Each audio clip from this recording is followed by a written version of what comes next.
ఏంటంటే ఎక్కువగా వెయిట్ ఉండడం వల్ల ఎక్కువగా హెల్త్ ప్రాబ్లమ్స్ అవకాశం చాలా ఎక్కువ ఉంది. సో దాంట్లో మెయిన్ థింగ్ వచ్చేసి ఏంటంటే మన హార్ట్ మీద ప్రెషర్ పడుతుంది. సో మనం అంటే చూడండి మన ఇంట్లో మోటార్ ఉంటుంది. దాన్ని 365 డేస్ మనం రన్ చేస్తే మోటరే ఖరాబ్ అయినప్పుడు మన బాడీ ఏం డ్యామేజ్ కదా.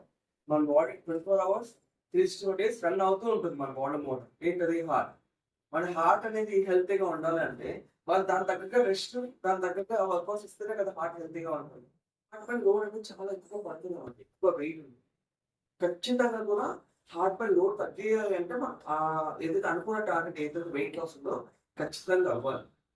ఎప్పుడైతే ఆ వెయిట్ లాస్ అవుతామో హార్ట్ పైన లోడ్ తగ్గే ఛాన్స్ ఎక్కువగా ఉంటుంది. జాయింట్స్ అనేది పెయిన్ వస్తాయి. అంటే స్ట్రెస్ కి ఫీల్ అవుతుంది. జనరల్ మనకు స్ట్రెస్ ఎందుకు వస్తుంది సార్? వర్క్ ప్రెషర్ ఎక్కువైనప్పుడు స్ట్రెస్ ఎక్కువ వస్తుంది అవునా? జాయింట్స్ కూడా అలానే ఉంటుంది. అవి జాయింట్ పెయిన్స్ ఎందుకు వస్తాయి? జాయింట్స్ ఎందుకు స్ట్రెస్ గా ఫీల్ అవుతుందంటే లోడ్ ప్రెషర్ ఎక్కువైనప్పుడు జాయింట్స్ అనేది స్ట్రెస్ గా ఫీల్ అవుతుంది. మన జాయింట్ స్ట్రెస్ అనేది తగ్గాలి అంటే ఖచ్చితంగా కూడా వెయిట్ లాస్ అవ్వాలి. వెయిట్ ఎక్కువ ఉండడం వల్ల డయాబెటీస్ కూడా వచ్చే ఛాన్స్ చాలా ఎక్కువ ఉంది. టైప్ 2 డయాబెటీస్ అంటాం, టైప్ 1 డయాబెటీస్ అంటాం కదా.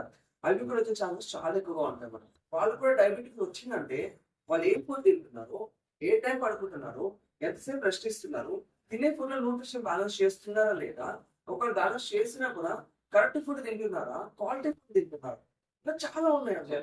కొలెస్ట్రాల్ అండ్ ఫ్యాటీ లివర్ వచ్చే ఛాన్స్ చాలా ఎక్కువ ఉంది. చాలా మంది కొలెస్ట్రాల్ ఎందుకు వస్తుంది, ఫ్యాటీ లివర్ ఎందుకు వస్తుంది అంటే బికాస్ ఆఫ్ ఓవర్ వెయిట్ ఉండడం. ఎక్కువగా వెయిట్ ఉండడం వల్ల వాళ్ళ లైఫ్ కష్టం సరిగ్గా లేకపోవడం వల్ల వస్తున్నాయి. సో ఎప్పుడైతే ఓవర్ వెయిట్ రెడ్యూస్ అవుతుందో కొలెస్ట్రాల్ ఫ్యాటీ లివర్ రిస్క్ అంటే అవి వచ్చే ప్రాబ్లమ్స్ కూడా తగ్గుతాయి. అండ్ అలానే మన entire organs heart, liver, lungs, kidney, bones, joints, nervous system అంతా కూడా డ్యామేజ్ చేసే ఛాన్స్ చాలా ఎక్కువగా ఉంటుంది ఎక్కువ ఓవర్ వెయిట్ ఉండడం వల్ల. మన బాడీ ప్రతి ఒక్క పార్ట్ డ్యామేజ్ అవుతుందంటే రీజన్ మన ఎక్సెస్ వెయిట్ 5 kgs కన్నా ఎక్కువ ఉండడం.